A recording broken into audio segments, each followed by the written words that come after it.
All right, in this video, I want to teach you the importance of being remarkable in your photography business. And it's really the difference between clients referring you left and right versus getting crickets in your inbox from clients that you've worked with in the past who should be referring you left and right. So I want to tell you a story. So I was on a coaching call once with a photographer, and I remember them saying, hey, I'm really struggling to get inquiries. I'm struggling to book anything, but really struggling to get inquiries at all, getting people in my inbox. And I said, okay, so how long has this been going on? Because it's really what I want to know right off the bat. And they said, well, very short term, this has been going on. And last year, they said, I was booking out like 20 plus weddings and I booked out my year. And somehow this year, I just have crickets in my inbox and I don't know why. And I said, that should not be, because you had 20 plus couples, which is 40 plus individuals and their family and any vendors and friends and just all the guests at the wedding as well. And all of these people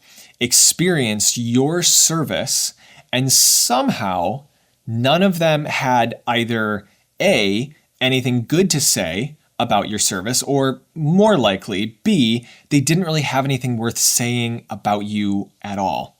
And many photographers, by the way, struggle with this, and many of them find themselves in the middle of this phenomenon, which is being unremarkable. Your service was not worthy of remark. You weren't an interesting enough topic of discussion amongst their community after they worked with you. You weren't stand out enough of an experience for your clients so that if they shared about you with their community, it would raise their social status just to be associated with you.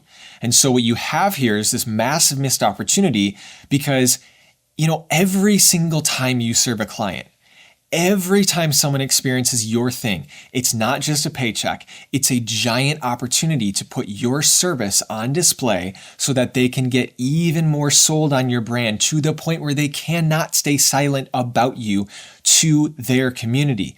And that's how your word of mouth and referral marketing lights up like a Christmas tree.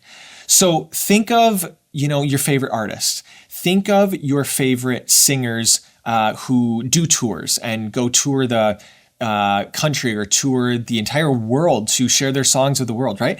Now, ask yourself, is it just for fun that they do this just because they love performing? That may be part of it. Is it just for the money that they make? That may be part of it. Ticket sales are a big driver of their income, I'm sure. But what's one of the biggest factors we have not yet talked about here? Let me ask you this. Have you ever been to your favorite artist's tour or live performance? How did you feel about them afterwards? Were you like, they're all right. They're okay. Or were you like, I love them so much more now? And were you like, I can't stop re-listening to the songs and reliving when I saw them live, right? Which one was it? The former or the latter? Probably the latter. And here's the thing is, that's a huge reason why they tour. A huge reason why they tour is so that they can get their fan base more excited about them, more loyal to them as a fan base. Now, do you know who has the best-selling album musically of 2024? It's Taylor Swift, the Tortured Poets Department, like by a mile. And you want to know what a huge part of that is? It's because she's been touring the world live, showing up live in different cities for the past 2 years with about 70,000 people experiencing her brand up close and personal in person every time she goes on stage. But also remember, on top of this, what was her tour? What was the nature of her tour? It was something people love to talk about. Still, people love to talk about it. It is remark-worthy. It is remarkable. So not only did she make $1 billion from this tour, again, from ticket sales, but she gained that many remarks about her brand as well. Okay? Let me give you another scenario. So my wife and I are in the process of moving homes right now, and we hired for this process a realtor, and her name is Heather, to be our realtor. And she's been absolutely amazing. But the one thing that really stood out towards the end of working with her was we were getting a light fixture replaced in the new property. And she told us, she's like, hey, if you want to go with that light fixture from that particular brand, order through me because I get a discount from that brand. And then you guys can reimburse me or something like that. And so we're like, okay, that's really nice of you to offer. And so we did. And then a few days later, she texts us and she says, hey, just FYI, no need to reimburse me. I'd love to just give you this light fixture as a closing gift from me. And this was like a nice Herman Miller light fixture. So she was giving us a really generous gift with this gift. And I remember in that moment of like thanking her back, like my meager text of thank you so much, I immediately went and told Kayla because I didn't feel like the debt had been paid. So I went to tell Kayla, I was like, I'm going to have to shout her out on my Instagram or something like that to give her more exposure and to just like pump her up. And the reason being is because I felt this inequality. She did something so above and beyond what we had paid her for or expected with her service with us, right? And so I felt this debt towards her that made me want to settle that debt, which made me so determined to remark about her services with my community. Again, kind of like almost as to pay her back. And whether or not she did that on purpose, I loved this approach she took because frankly, it again just stuck out with me, the importance of remarkability. And this was, a key way in which she did it. Now, does becoming remarkable always have to come from, let's say, you giving your clients a gift like Heather did? Absolutely not. It doesn't have to be that. It doesn't have to be giving a monetary gift or item or something like that. But let me give you another story from my own photography career to kind of show you a different example. So once I had a wedding where the mother of the groom was just a very hands-on mother of the groom. And she kind of ordered me around for most of the day as much as she could, kind of like squeeze me like an orange to get as many photos as she could out of me. And I didn't really get offended. It was different. There were moments where I was like, okay. But she just honestly seemed more intentional and it didn't seem like she was bossy at all. And so I was just like, whatever, like this woman probably enjoys and values these photos maybe more than anybody here. So I'm just going to take it as a compliment.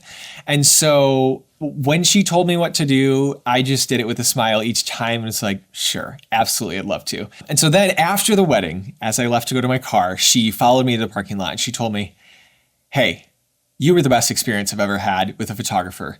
I experienced a photographer last year with my daughter. They were so offended when I asked them to take photos and in certain places. And she's like, you were such a breath of fresh air to have you so positive and flexible with me all day, even if I bossed you around. And I just want to thank you for that. And then she goes, I'm making sure the rest of my kids book with you for all our family's future weddings. And she had like five to seven kids, I think. So here's the thing, being remarkable can just mean also that you acted in a way that was different than the status quo. You went that extra mile. You were more patient with someone. You were more intentional with someone. You put up with maybe an extra discomfort and you handled it like a pro. You were flexible maybe.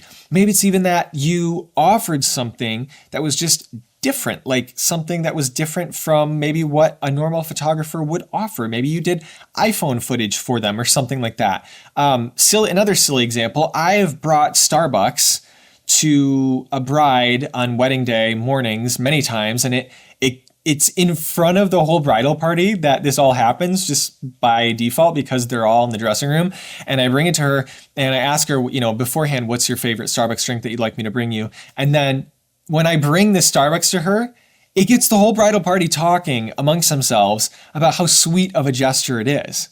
Okay? So my challenge to you today is how can you make your clients' experience with you remarkable, worthy of remark, worthy of getting people chattering about your experience? How can you make them feel like the scale maybe of what they gave you versus what you gave them is so tipped in favor of them that they just feel indebted to you? Or how can you go above and beyond or make an experience so unique that they feel like it makes for such a good story at their next friend group hang, or it would make them specifically look good to recommend you to their friends. Okay, that's what I want you to think about today. So thank you so much for listening. If you found this helpful, hey, hit the like or the subscribe button or share this with a friend who you think might benefit from hearing it too. I really appreciate you being here. Hopefully you got a lot out of this, and I will see you back here next time.